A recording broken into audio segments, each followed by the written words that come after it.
Good afternoon and welcome back to Sports with Eaves. We have a lot of sports to get to. We've got 5 great segments. First segment, of course, LeBron James gets his 4th NBA title. Rajon Rondo receives his 2nd, first with the Boston Celtics, 2nd with the Los Angeles Lakers. And Anthony Davis, MVP, University of Kentucky, last NCAA championship, and his first NBA title. Secondly, University of Louisville in a devastating loss to Georgia Tech. Third, Kentucky is now 1-2 in the SEC with a super defensive effort, defeating Mississippi State 24-2. And I did say 2. Thirdly, the NFL is battling COVID-19. I'm hoping the NFL will win. Major issues with a few programs that we're going to speak about. And last but not least, Wednesday night at 9 p.m., you'll be able to watch my son and I on one of the most fantastic shows ever aired, the 32th episode of The Amazing Race. I can't wait to watch it. I have no idea what it's going to predict or portray. You'll be watching just like my son and I, and an opportunity to watch us race around the world trying to win $1 million.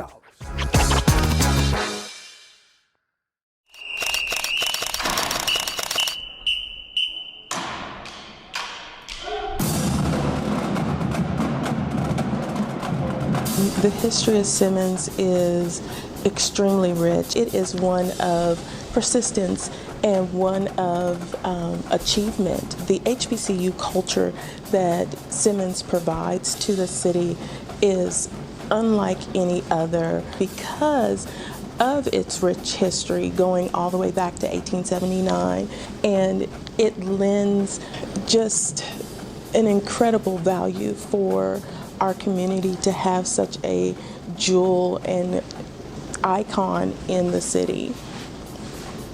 We had one of our largest graduating classes here at Simmons College of Kentucky last year, and all of that was made possible from donations. Our students were able to graduate debt-free. They always graduate debt-free, myself included. So that's something that we're also proud of, is that we have an affordable education here at Simmons College of Kentucky. As far as the students go, they take that first step on their educational journey by coming to Simmons College of Kentucky, and your donations go to helping the students continue on that journey by assisting them with books, housing, and tuition. We just want to say thank you for your support, and without you, we would not be able as students to continue on our educational journey.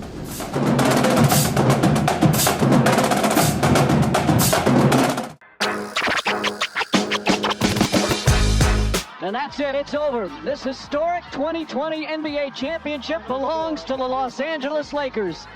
The Lakers conquer the bubble, and banner number 17 will soon hang in the rafters. First segment, the NBA championship. LeBron James, we must give him his due respect, has just earned his 4th NBA championship. In the bubble, maybe with an asterisk, I can't really say, but as an NBA player and former coach, I didn't have an opportunity to win neither.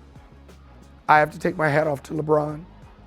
4th championship with 3 different franchises, the Miami Heat twice, the Cleveland Cavaliers, which is a feat that may not be replicated in quite a long time, and now winning his 4th with the Los Angeles Lakers.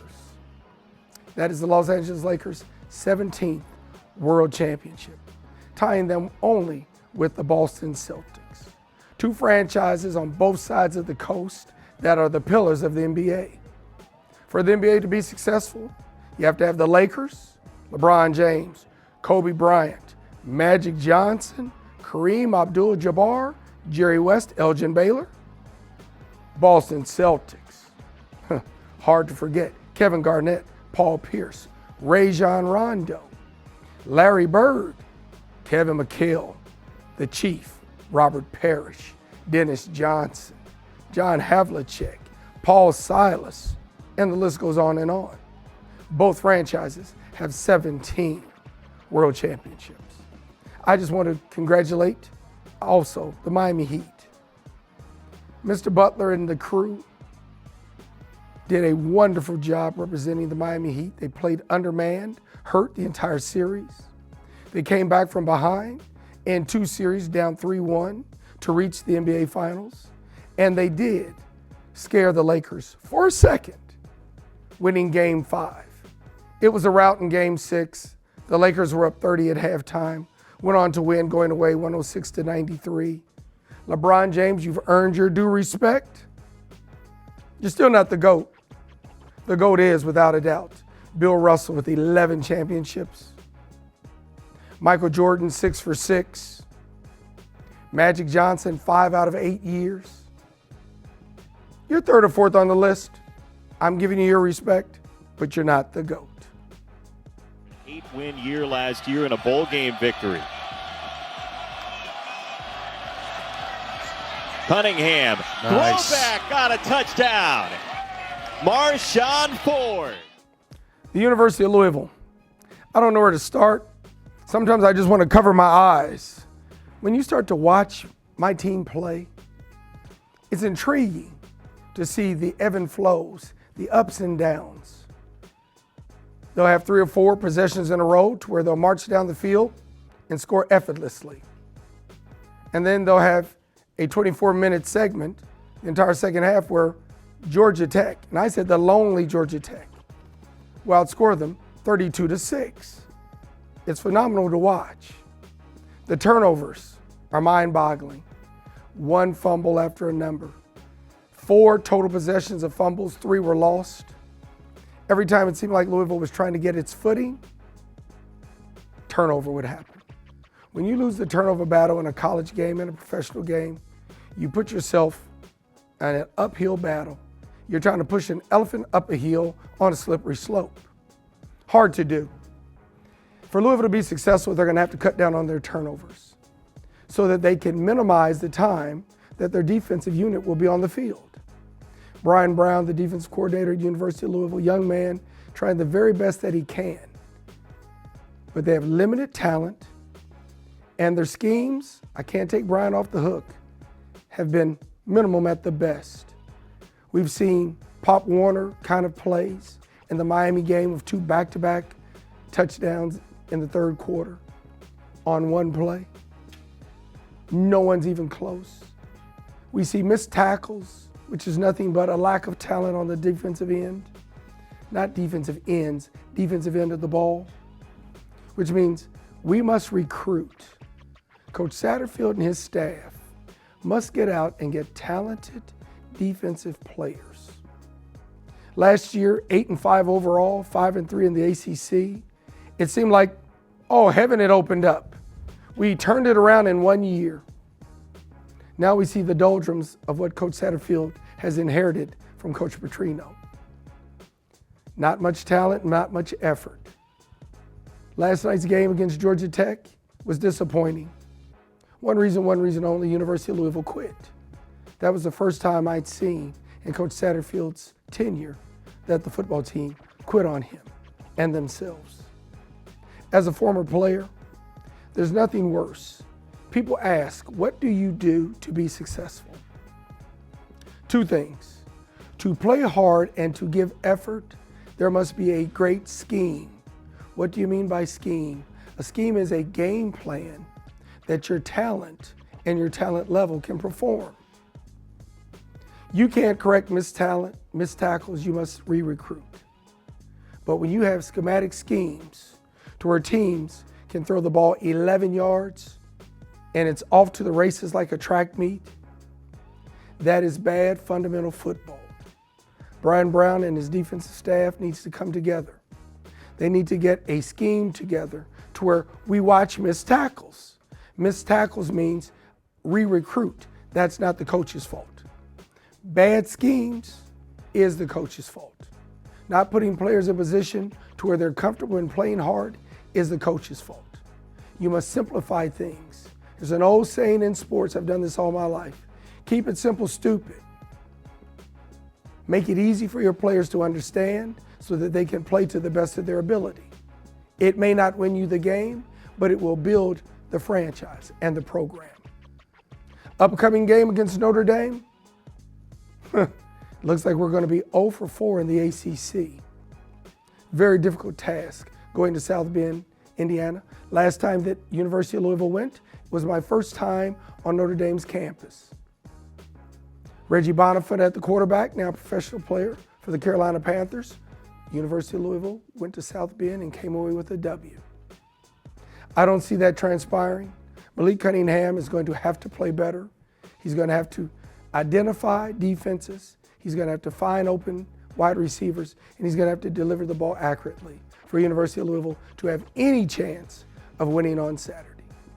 Keep your head up, Cards. Keep working hard. Coaches, simplify the scheme. There will be better days ahead.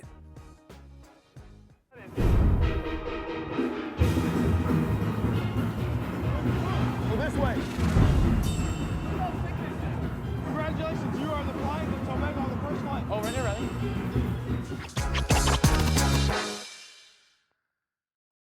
Last week on Black Music Footprints, the Jazz Experience.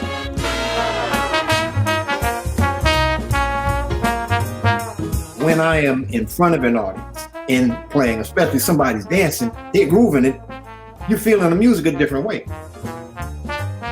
Our guest today will be the one and only Delphio Marsalis. Grooving and swinging, it had the right spirit. You know, it's not just ba ba da da da da. It's not that. You know, it's got young speed do do liha. It's got a snap, a crackle, and a pop. So please join us for Black Music Footprints, a jazz experience.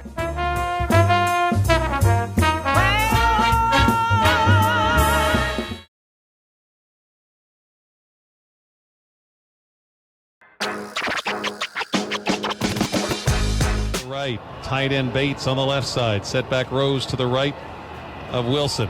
All out blitz coming up the middle. Wilson steps up in the pocket, lots of room to run, straight ahead, 40, 45, 50, breaks the tackle, cuts left at the 40, gets to the near sideline, at the 30, at the 20, and goes out of bounds at the Mississippi State 14-yard line. Right, two tight ends to the left.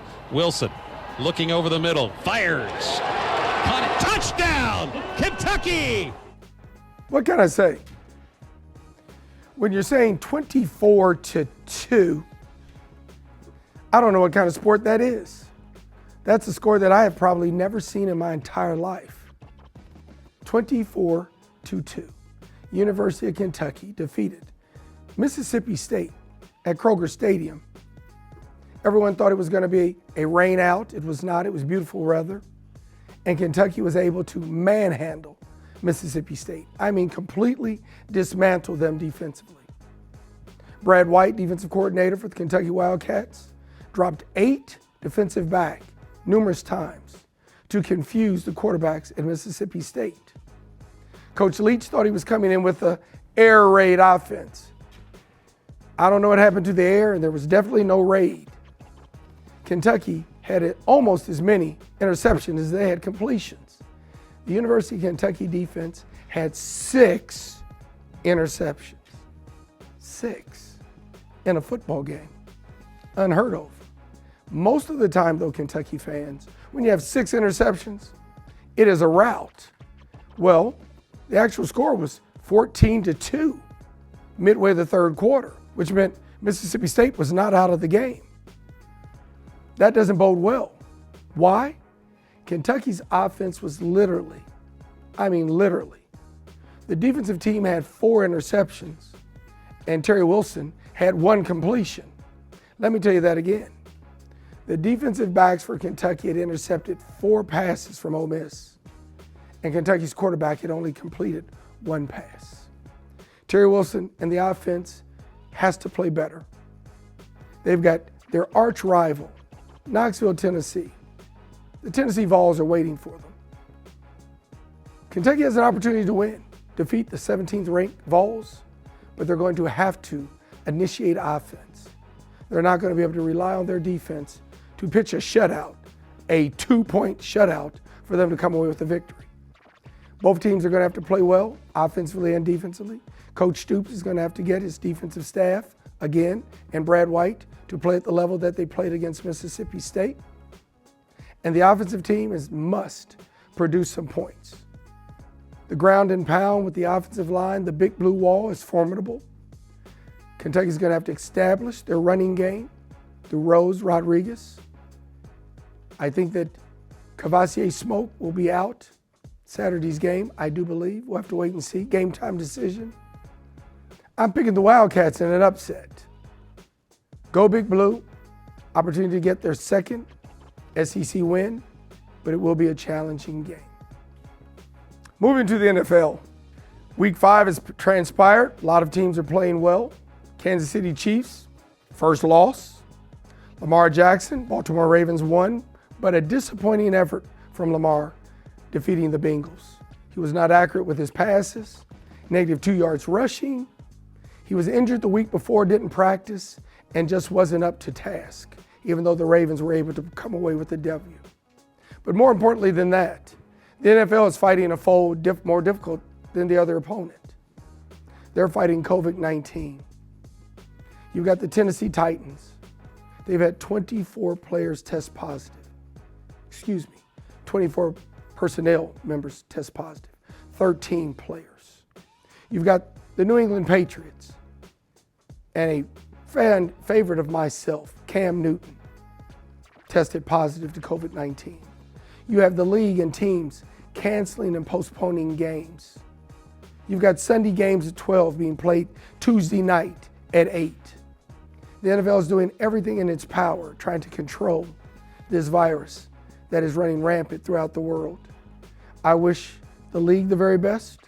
I wish the players that have contracted COVID-19, and I want to tell all the players with all the discipline that you've portrayed, making sure that you've stayed away from social gatherings, stayed away from restaurant settings that were not spacing people 6 feet, staying away from bars where people are on top of each other, doing your very best trying to ward off this deadly disease.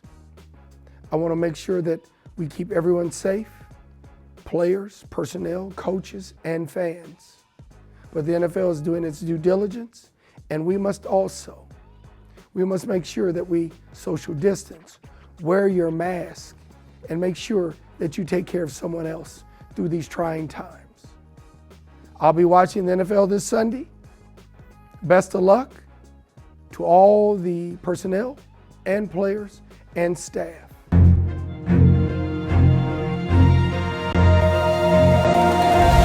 This is the James Bond of James Bonds. I can't wait to get started, and to be able to do it with my son is just going to be a tremendous experience, something that we'll be able to talk about to our family for the rest of our lives. With Jerry and Frank, we could tell that there's a lot of stuff that needs to be worked out between this father and son. Dad was a high achiever who played for the NBA, and then his son who wanted to play through to the NBA. The city of Louisville, my father's a legend. I've been coached under him. I've played under him. It was tough sometimes just because basketball training was 24/7. I think there's a lot of unfinished business between these two in terms of understanding each other, respecting each other. Hopefully, they're going to prove to each other we're more aligned than maybe we thought we were. We both have gone through quite a bit together. We'll probably make mistakes, but we're going to make up for it because we're just going to go after it, and we're just going to have a tremendous time and win in the race.